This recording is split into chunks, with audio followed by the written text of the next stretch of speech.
اب بھی جو بانی پی ٹی آئی کا فیصلہ ہے مجھے قابل قبول ہے، لیکن جو ترجمان ہیں خیبر پختونخوا حکومت کے بیرسٹر سیف، ان کی جانب سے اسٹیٹمنٹ دیا گیا ہے اور یہ کہا گیا ہے کہ یہ پاکستان تحریک انصاف کا اندرونی معاملہ ہے، اندرونی معاملات کے اوپر میڈیا پر آ کر بات کرنا میں ضروری نہیں سمجھتا ہوں۔ لیکن بہرحال یہ خبریں چل رہی ہیں کہ خان صاحب نے یہ فیصلہ کیا تھا، علی امین گنڈا پور کو پیغام پہنچایا تھا، ذرا یہ بتاتے ہیں کہ ان دونوں کو اپنی کابینہ میں شامل کریں۔ لیکن علی امین گنڈا پور جنہوں نے پہلے فیز میں جب وہ وزیر اعلیٰ بنے تھے اور اپنی کابینہ بنا رہے تھے، دونوں ارکان کو جو ہے تمیر سلیم جھگڑا کو اور کامران بنگش کو اپنی کابینہ میں فیصلہ نہیں کیا تھا، لیکن بانی P T I Imran Khan کا پیغام پہنچنے کے بعد جو ملاقات انہوں نے عمران خان صاحب کے ساتھ کی، ذرائع کے مطابق خان صاحب نے ان دونوں لوگوں کو صوبائی کابینہ میں شامل کرنے کا اپنا فیصلہ جو ہے وہ تبدیل کر لیا ہے۔ اس کے علاوہ ناظرین تحریک انصاف کس بات سے گھبرا گئی ہے؟ ایک فیصلہ ناظرین تحریک انصاف پنجاب نے بھی کیا تھا۔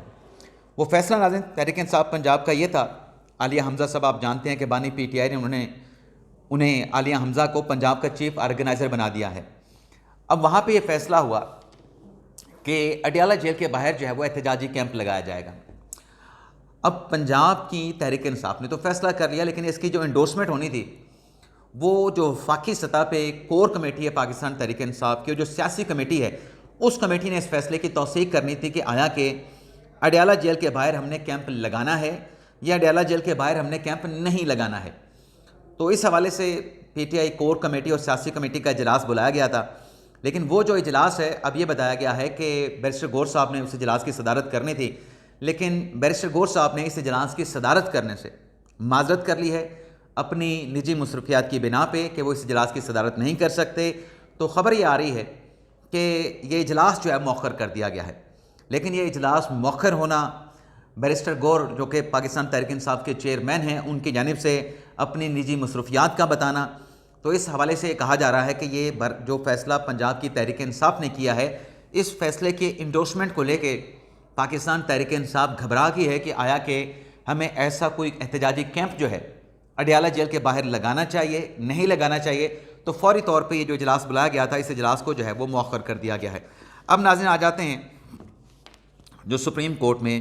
سماعت ہوئی ہے سویلین کے ملٹری کورٹ ٹرائل کے حوالے سے، جس میں آج جسٹس رضوی صاحب نے بڑا اہم سوال پوچھا۔ اس کیس کی ناظرین ساری ڈیٹیل اب تک کی کارروائی کی جو احوال ہے وہ آپ کے ساتھ ہم شیئر کریں گے۔ اس میں ناظرین ہوا یہ ہے کہ آج جب عدالتی کارروائی کا آغاز ہوا تو بانی پی ٹی آئی کے وکیل عزیر کرامت بھنڈاری صاحب، جو کہ پچھلے ہفتے سے اپنے دلائل کنٹینیو کر کے آج بھی اپنے دلائل جاری رکھے ہوئے، ان کی طرف سے کہا گیا کہ جو آرمی سیکشنز ہیں، سیکشن 2D ہے، 2D1 ہے، 2D2 ہے، یہ اگر کالعدم بھی ہو جاتے ہیں تو اس صورت میں جو ملزمان کا جو ٹرائل ہے وہ انسداد دہشت گردی کی عدالت میں ہو سکتا ہے۔ اور پھر بھنڈاری صاحب نے یہ بھی کہا کہ جب ایک سے زیادہ فورمز موجود ہوں تو عدالت نے دیکھنا یہ ہوتا ہے کہ ایسا کون سا فورم ہے جہاں پہ ملزم کے جو بنیادی حقوق ہیں ان کو تحفظ مل سکتا ہے۔ جیسے جمال خان مندوخیل نے کہا کہ کیا کورٹ مارشل کی جو کارروائی ہوتی ہے کیا یہ ڈسپلنری پروسیڈنگ ہوتی ہے، تادیبی کارروائی ہوتی ہے، اور ملٹری کورٹ کے پاس اختیار سزا دینے کا کتنا اختیار ہوتا ہے، جس پر عمران خان صاحب کے وکیل عزیر بھنڈاری صاحب نے کہا کہ یہ ہوتی تو ڈسپلنری پروسیڈنگ ہے لیکن یہ ایک عدالتی کارروائی بھی ہوتی ہے، لیکن اس کا اطلاق جو ہے پروسیڈنگ کا صرف ہوگا جو آرم فورسز سے جڑے جو ان کے امپلائی ہوں گے ان کے ساتھ اس کا تعلق ہوگا، سویلین کا ملٹری کورٹ میں ٹرائل نہیں ہو سکتا۔ عزیر بھنڈاری نے کہا کہ عدالتی کارروائی ہوتی ہے لیکن صرف آرم فورسز کے افسران تک یہ کارروائی ملٹری کورٹ کی ہو سکتی ہے۔ پھر ناظرین یہاں پہ جسٹس نعیم اختر افغان صاحب نے جب یہ نقطہ عمران خان صاحب کے وکیل نے عدالت کے سامنے رکھا تو جسٹس نعیم اختر افغان نے کہا کہ قانون کے 2 سیکشنز ہیں، ایک ہے 2D1، ایک ہے دوسرا ہے 2D2۔ افغان صاحب نے کہا کہ اگر 2D1 کے تحت سویلین اگر اس میں آتا ہے، سویلین نے جرم کیا ہے تو پھر اس کا ٹرائل کہاں پہ ہوگا؟ اگر سیکشن 2D2 کے تحت کوئی سویلین آتا ہے اس کا ٹرائل کہاں پہ ہوگا؟ لیکن اگر صورتحال تبدیل ہو جاتی ہے کہ سیکشن 2D1 کے تحت کوئی جرم سرزد ہوا ہے اور اس جرم میں نہ صرف ایک سویلین موجود ہے بلکہ سویلین کے ساتھ جو مرکزی ملزم ہے اس کا تعلق آرم فورسز کے ساتھ ہے، اور اسی طریقے سے جو سیکشن 2D2 ہے اس میں بھی کوئی جرم سرزد ہوا ہے اور اس جرم میں جو مرکزی ملزم ہے اس کا تعلق جو ہے وہ آرم فورسز کے آفیسر کے ساتھ ہے، اہلکار کے ساتھ ہے، جوان کے ساتھ ہے، پھر ٹرائل کہاں پہ ہوگا؟ جس میں ناظرین عمران خان صاحب کے وکیل کا یہ کہنا تھا کہ اگر ایک ہی جرم میں جو کہ آرمی ایکٹ میں دیا گیا ہے، اس میں سویلین بھی ہے، اس میں آرم فورسز کا آفیسر بھی ہے، تو پھر یہ ٹرائل ملٹری کورٹ میں نہیں ہوگا، پھر یہ ٹرائل جو ہے وہ عام کورٹ میں، سول کورٹ میں ہوگا. جس پر جیسے جمال خان مندوخیل صاحب نے کہا کہ پھر یہ جو قانون ہے، اس قانون کو بنانے کا مقصد کیا ہے. جیسے جمال خان مندوخیل صاحب نے کہا کہ جو آرمی ایکٹ ہے، اگر اس کے بنانے کا مقصد سامنے آ جائے، جو کہ بڑا کلیئر ہے، مندوخیل صاحب نے کہا، تو پھر مسئلہ ہی حل ہو جاتا ہے. جیسے جمال خان مندوخیل صاحب نے کہا کہ آئین میں بڑا واضح ہے کہ آرمی ایکٹ جو ہے وہ آرم فورسز کے حوالے سے ہے، آرم فورسز کے ڈسپلن کو برقرار رکھنے کے حوالے سے ہے. اور پھر جیسے جمال خان مندوخیل صاحب نے ایک اور سوال پوچھا کہ اگر ملٹری کا کوئی آفیسر ہے، وہ چھٹی پہ چلا جاتا ہے اور چھٹی پہ جانے کے بعد اس سے کوئی جرم سرزد ہوتا ہے، تو اس کا ٹرائل تو پھر عام عدالت میں ہوگا.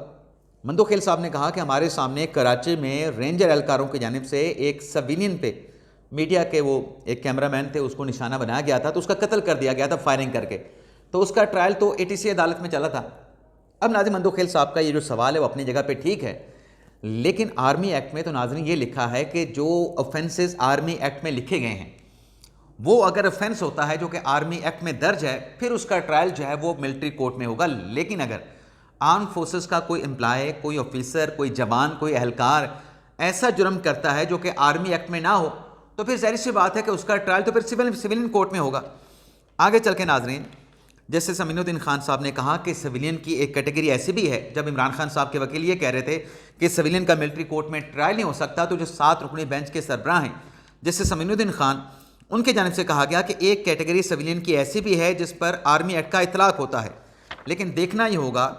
تفریق یہ کرنی ہے کہ کون سے ایسے سویلین ہیں جن کا ملٹری کورٹ میں ٹرائل ہو سکتا ہے اور کون سے ایسے سویلین ہیں جن کا ملٹری کورٹ میں ٹرائل نہیں ہو سکتا ہے. پھر ناظرین آگے چل کے بڑی اہم بات ہوئی، جسٹس مسرت ہلالی صاحبہ نے یہ کہا کہ FBLE کیس اتنا اہم کیوں ہے. جسٹس مسرت ہلالی صاحبہ کا کہنا یہ تھا کہ یہ جو سیکشن 2D1 ہے یا 2D2 ہے، یہ تو 1962 کے آئین کے بعد 1967 میں آرڈیننس جاری کر کے اسے آرمی ایکٹ کا حصہ بنایا گیا، اور جو FBLE کا اپنا ٹرائل ہوا تھا، جو ملٹری کورٹ میں FBLE کے جو کورٹ مارشل پروسیڈنگ ہوئی تھی،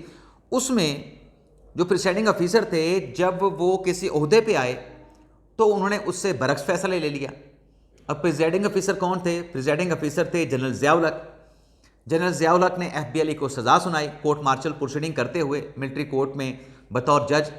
لیکن ناظرین، جب وہ جج بنے، جب وہ آرمی چیف بن گئے، آرمی چیف بننے کے بعد مارشلہ لگا دیا، تو پھر جنرل ضیاء الحق نے FBLE کی جو سزا تھی اس سزا کو ختم کر دیا. یہ بات جسٹس مسرت ہلالی صاحبہ کہہ رہی تھیں کہ FBLE کیس میں کیا ہوا، پریزائڈنگ آفیسر نے FBLE کو سزا دینے کے بعد پھر کیا کیا،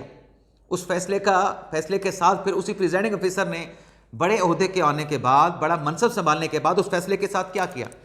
پھر ناظرین، جسٹس حسن رضوی صاحب نے عمران خان صاحب کے وکیل سے یہ سوال کیا کہ کراچی میں کرفیو لگنے پہ فوج آتی تھی تو لوگ اس کے اوپر پھولوں کی پتیاں نشاور کرتے تھے، پھول پھینکا کرتے تھے. رضوی صاحب نے کہا کہ ایک ہی دن میں GHQ سمیت مختلف مقامات پر حملے ہوئے. آپ سابق وزیر اعظم اور ایک پارٹی کے لیڈر کے وکیل ہیں، یعنی عزیر بھنڈاری صاحب سے سوال ہو رہا ہے، عمران خان صاحب کے وکیل سے. رضوی صاحب نے کہا کہ کیا سابق وزیر اعظم نے 9 مئی واقعات کی مذمت کی ہے کہ یہ غلط ہوا تھا؟ اور پھر رضوی صاحب نے کہا کہ کیا عدالت میں اپنے تحریری جواب میں عمران خان صاحب نے مذمت کی تھی؟ اب ناظرین جواب سنیں، عمران خان صاحب کے وکیل عزیر بھنڈاری صاحب جواب کیا دیتے ہیں. وہ یہ کہتے ہیں کہ بانی PTI نے 9 مئی کی مذمت اپنے تحریری معروضات میں کی تھی. بانی PTI نے کہا کہ جو ذمہ دار ہیں انہیں سزا دی جائے. مذمت کرنے کا مطلب یہ نہیں کہ عمران خان صاحب نے سرکاری موقف تسلیم کر لیا. جیسے رضوی صاحب نے کہا کہ مذمت کرنا بڑی اچھی بات ہے. اب ناظرین، عزیر بھنڈاری صاحب نے تو بات کر دی،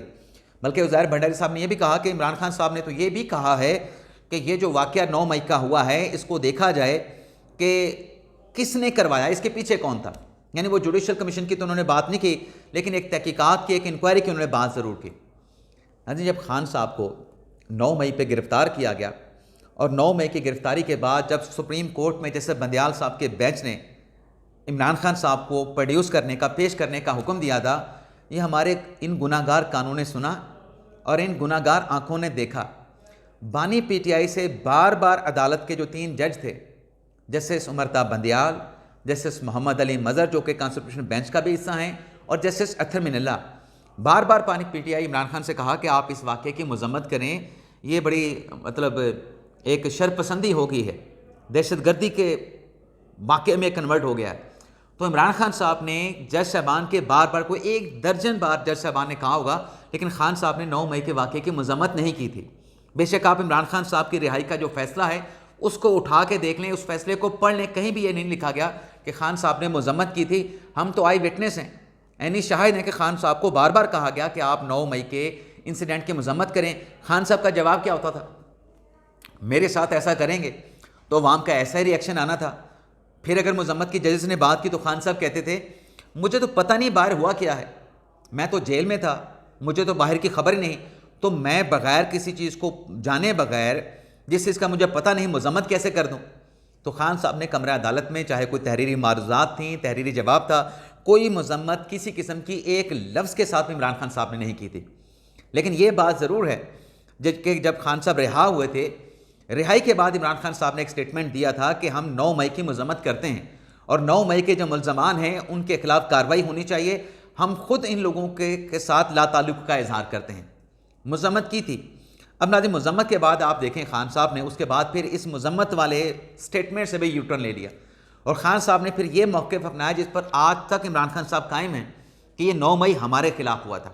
یہ ہمارے خلاف فالس فلیگ آپریشن تھا. تو پھر وہ مذمت والی بات تو ویسے ہی ختم ہو جاتی کہ خان صاحب مذمت نہیں کی. خان صاحب نے کی، اگر مذمت کی تو مذمت کرنے کے بعد یو ٹرن لے لیا. آج خان صاحب سے کہیں نا کہ مذمت کریں، نہیں کریں گے. اور پھر ناظرین آگے عدالتی کارروائی میں کیا ہوا؟ جیسے جمال خان مندوقیل نے کہا کہ وزیر اعظم اپنی مقررہ مدت سے زیادہ عہدے پہ رہ سکتا ہے. عزیر بھنڈاری صاحب نے کہا کہ 5 سال کے لیے آنے والا وزیر اعظم 6 سال نہیں رہ سکتا. جیسے امین الدین خان صاحب نے کہا کہ آج تک کسی وزیر اعظم نے اپنے 5 سال پورے نہیں کیے. پھر مسرت ہلالی صاحب نے بھی کہا کہ کیا کوئی ایسا وزیر اعظم ہے جو 5 سال سے زیادہ رہ گیا ہو، جس پر عمران خان صاحب کے وکیل عزیر بھنڈاری صاحب نے کہا کہ وزیر اعظم تو نہیں تھا، لیکن صدر ایسے ہیں جو 5 سال سے زیادہ تک جو ہے اپنے عہدوں پر جو ہے وہ کام کرتے رہے، صدر کے طور پہ ذمہ داریاں سر انجام دیتے رہے. جسٹس محمد علی مظہر نے عمران خان صاحب کے وکیل سے کہا کہ آپ کی بات درست مانتے ہیں تو پھر بات آرٹیکل 175 کے دائرے سے باہر نکل جاتی ہے. ذاتی طور پہ جسٹس محمد علی مظہر نے کہا کہ میں جسٹس منیب اختر کے فیصلے سے اتفاق کرتا ہوں، لیکن ہر وکیل کے دلائل یہاں پہ اتنے مختلف ہیں کہ سب کو اکٹھا کرنے کے ساتھ عدالتی فیصلہ بھی دیکھنا ہے. جس پر جسٹس امین الدین خان صاحب نے کہا کہ پہلے دن سے کہہ رہا ہوں کہ سب مل کے ملبہ اس عدالت پہ ڈالیں گے.